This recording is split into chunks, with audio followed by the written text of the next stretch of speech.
The bride was 28, originally around 30. The groom's mother was in her early 60s, adjusted younger from implied 60 plus.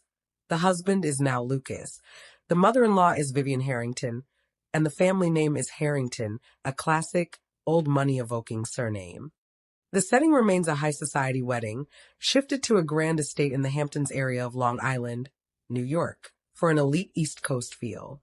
Imagine this: the most important day of your life, surrounded by joy, laughter, and champagne toasts, until one chilling glance in a polished surface reveals the darkest kind of betrayal.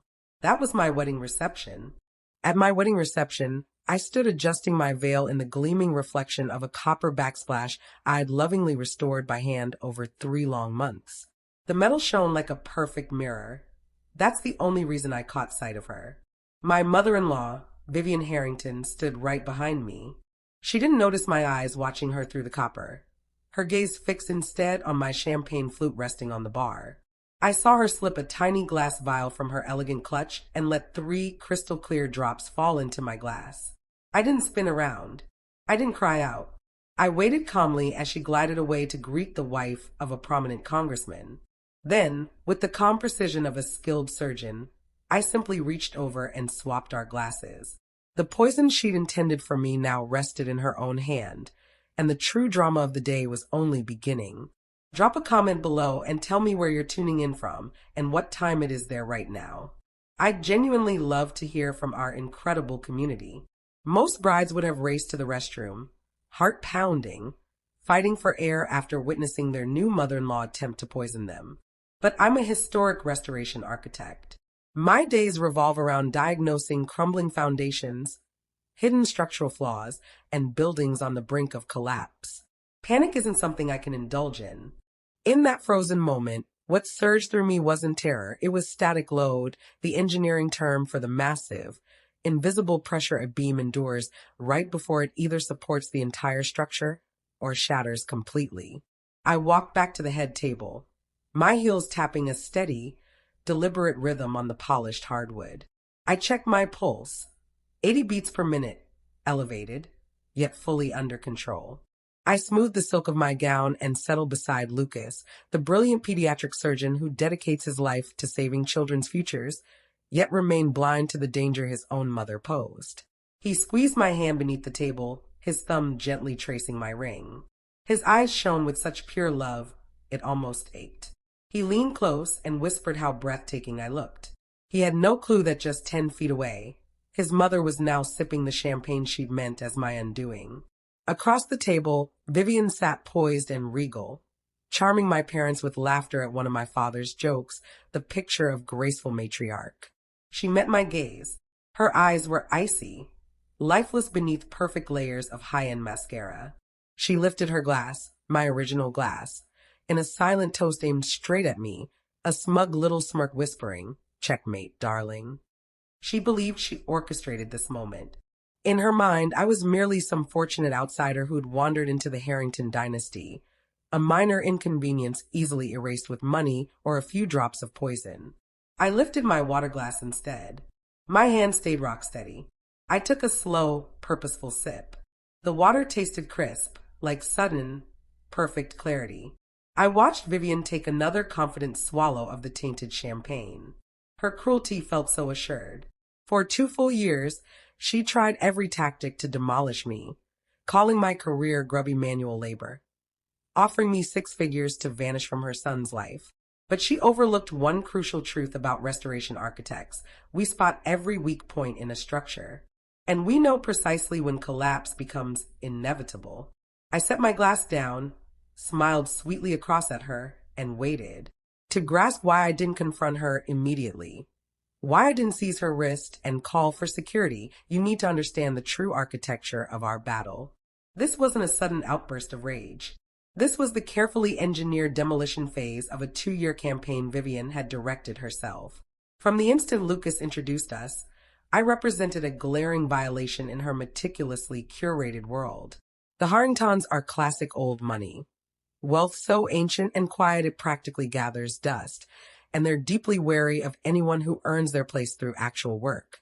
I first met Vivian during the inspection of their historic Hamptons estate.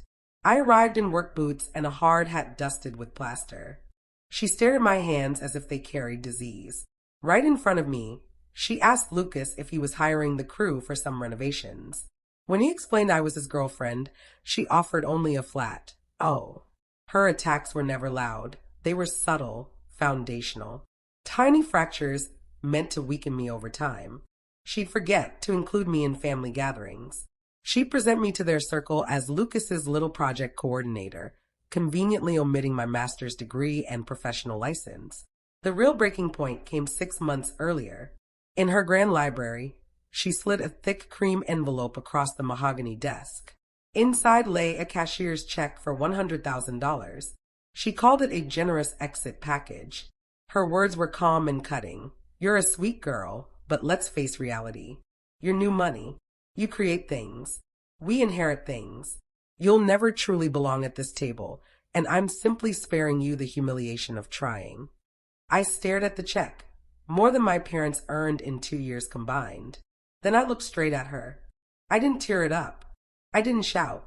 I simply pushed it back and said, I believe you're seriously underestimating the true value of skilled labor, Vivian. I'm not available for purchase. That was the instant her expression shifted.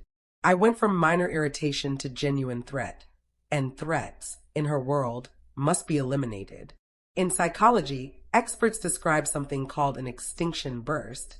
I first encountered the idea while researching how stress impacts building materials, but it fits narcissists perfectly. When a child realizes tantrums no longer deliver results, they don't calm down. They scream louder, thrash harder, destroy more. It's the final, frantic surge before surrender. The week leading up to our wedding was Vivian's extinction burst. The bribes had failed. The slights had failed. The marriage was happening. So she escalated to total destruction.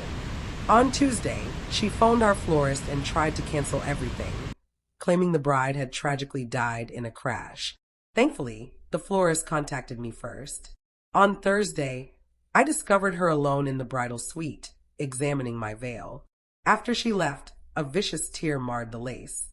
She blamed her ring, but I know the tensile strength of antique French lace.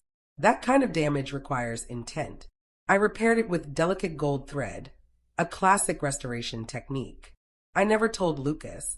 I knew she'd twist it, label me paranoid, insist wedding stress had me imagining threats.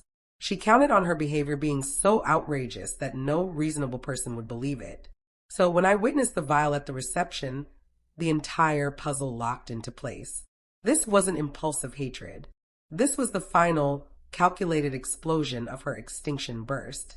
Unable to prevent the wedding, she aimed to poison its memory forever, make me violently ill, humiliate me publicly, and convince every elite guest that I was fragile, unworthy of the Harrington legacy. She craved a spectacle. I simply chose to let her become the spectacle instead. Structural failure is rarely sudden. Before a building gives way, it groans. Rivets pop. Beams creak. You only need to listen closely enough. The reception hall rang with applause as Lucas finished his heartfelt speech. Charming, humble, utterly perfect. He sat and kissed my cheek, murmuring that he was the luckiest man alive. Then silence fell. A spoon tapped crystal like a solemn warning. Vivian rose, radiant in her silver gown. She lifted the poison flute high. The room hushed, expectant. She smiled warmly at the guests, then fixed her predator's gaze on me. Marriage, she began, her voice carrying that polished, old-world elegance, is about true partnership. It's about knowing your origins, your place. And above all, it's about trust, knowing the person beside you truly has your best interests at heart. She lingered on trust, staring directly into my eyes. I never flinched. I raised my water glass in return. Vivian raised the tainted chalice. To the happy couple, she declared. She tilted it back. I watched the golden liquid vanish. 1 swallow. 2. She emptied it completely. For a heartbeat, nothing. She sat, triumphant, turning to chat with my father about his golf game. 1 minute passed. 2. I remained perfectly still, hands folded, counting silently like a metronome. At 2 minutes and 40 seconds, the groaning began. Vivian halted mid-sentence. She blinked rapidly. Her hand flew to her throat. Her carefully powdered face drained to a sickly gray. She tried to stand, perhaps to flee to the restroom, but her legs betrayed her. She clutched the tablecloth, dragging down an extravagant lily centerpiece. Then the emetic did precisely what chemistry demands. It wasn't graceful. It was brutal. Vivian let out a guttural, horrifying sound that silenced the string quartet. She vomited violently across the head table, over the silk runner, the fine china, the hem of her couture gown. The stench struck instantly. The woman who'd spent decades crafting an image of flawless perfection now heaved on the floor before 200 of the city's most powerful. "Mom!" Lucas cried, leaping up. "Mom!" She looked up at him, eyes wide and unfocused, gasping. I don't feel." She collapsed sideways into her own mess. Chaos erupted, but I remained seated one final second, witnessing the ruin. It was grotesque. It was heartbreaking. And it was exactly the disaster she'd planned for me. In a crisis, most people freeze. I stood and took command. I instructed the DJ to stop the music. I directed staff to clear a path for paramedics. Lucas knelt beside her, his surgeon instincts kicking in, checking pulse, throat, pupils. He barked orders with calm authority. Paramedics arrived in 4 minutes. They loaded Vivian onto the stretcher. She was barely conscious, mumbling incoherently. As they lifted her, her beaded clutch slipped from her lap and burst open on the floor. Lipstick rolled out, a compact, and a small, empty glass vial. Lucas saw it. He froze, but the real evidence lay beside it, a folded sheet of heavy cream stationery. I picked it up. I recognized Vivian's elegant, looping handwriting instantly. I crossed to Lucas. He stared at the vial, face ashen. "Lucas," I said softly, voice cutting through the noise. "Read this." He took the paper, confused. I watched his eyes move across the words. "Ladies and gentlemen, I apologize for the interruption. My new daughter-in-law has long battled personal struggles. We hoped the wedding stress wouldn't cause a relapse, but the alcohol proved too much. Please forgive the unfortunate scene. We will ensure she receives the care she needs." It was a speech, written in advance. Vivian hadn't merely planned to sicken me. She'd scripted the complete destruction of my reputation. While I supposedly retched on the floor, she'd take the microphone and announce my drunken breakdown to the elite crowd, branding me forever as unstable. I saw the transformation on Lucas's face. It's a rare, devastating thing to watch a man lose his mother while she still breathes. The worry vanished. The panic dissolved. His eyes turned cold steel. He looked at the note, the vial, the woman on the stretcher. At last, he saw the full design of the trap. The monster wasn't lurking in shadows. She'd been the one tucking him in every night. He folded the note and slipped it into his pocket. Without looking at me, he addressed the paramedic. "She didn't have a stroke," he said, voice like grinding gears. "She ingested an emetic and a sedative. Check her bag for the vial and contact the police." The hospital carried the sharp scent of antiseptic and shattered illusions. Vivian stabilized in a private suite. The drugs cleared her system, but the legal consequences were only starting. Police waited in the corridor. Officer Ramirez, a seasoned veteran who'd witnessed countless family implosions, took my statement. I stayed factual, efficient. I pulled up a file on my phone. While paramedics handled Vivian, I'd messaged the venue manager. Having restored the Harrington estate myself, I knew every blind spot and exactly where the 4K camera behind the bar pointed. Footage arrived in my inbox before the ambulance reached the hospital. I showed Officer Ramirez. Timestamp 2:47 p.m. Vivian glances around. She draws the vial. She administers the drops. Crystal clear evidence of attempted felony assault. Lucas emerged from Vivian's room looking a decade older. He passed me, past his father, who sat with head bowed, and went straight to the officer. "My mother is awake," he said, tone detached and clinical. "She wishes to make a statement." "Did she confess?" the officer asked. Lucas gave a short, bitter laugh. "No, she said she did it to protect me. Claimed my wife was a gold digger poisoning the Harrington bloodline. Said I'd thank her someday." I watched Lucas. This was the breaking point. The final cord would either snap or strangle us both. Vivian had played her last card. The mother knows best defense, counting on decades of guilt to shield her. Lucas reached into his pocket and withdrew the cream stationery, the pre-written apology speech. Evidence of premeditation, he told the officer, handing it over. My mother didn't just attempt to harm my wife. She planned a full character assassination. She drafted this days before the reception. It proves intent. Ethan, don't, his father whispered. She's your mother. Lucas turned. No, she's a criminal. And if you fund her defense, you're complicit. He faced the officer again. I'm pressing charges.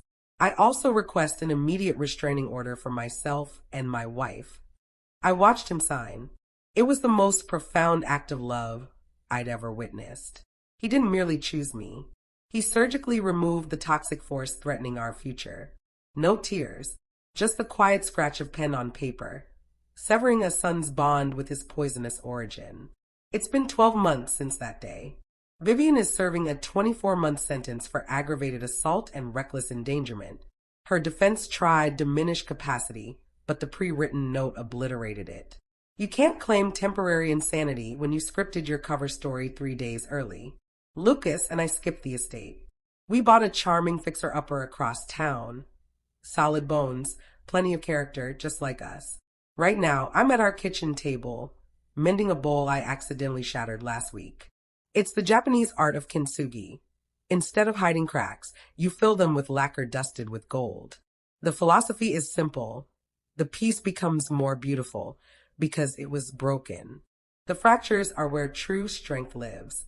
For years, I believed a perfect marriage meant zero conflict, flawless surfaces, effortless days. But Vivian taught me a priceless lesson. She tried to shatter us. She hunted our stress points, hammering until we should have crumbled. She misjudged the material. In that hospital waiting room, watching police escort her away in cuffs, Lucas and I didn't fracture. We fused. The trauma didn't scar us. It gilded us with unbreakable seams of gold. Our trust runs deeper than most couples ever achieve, because we were tested in fire. I know without doubt he will always choose me, and he knows I will spot the dangers he might miss. I finish the bowl. Golden veins catch the afternoon light, shining brighter than the untouched ceramic ever could. It's imperfect, it's jagged, and it's unbreakable. If you believe toxic family members forfeit their place at your table, smash that like button and share this story. And in the comments, tell me, what's the pettiest thing a relative ever pulled at a wedding you attended?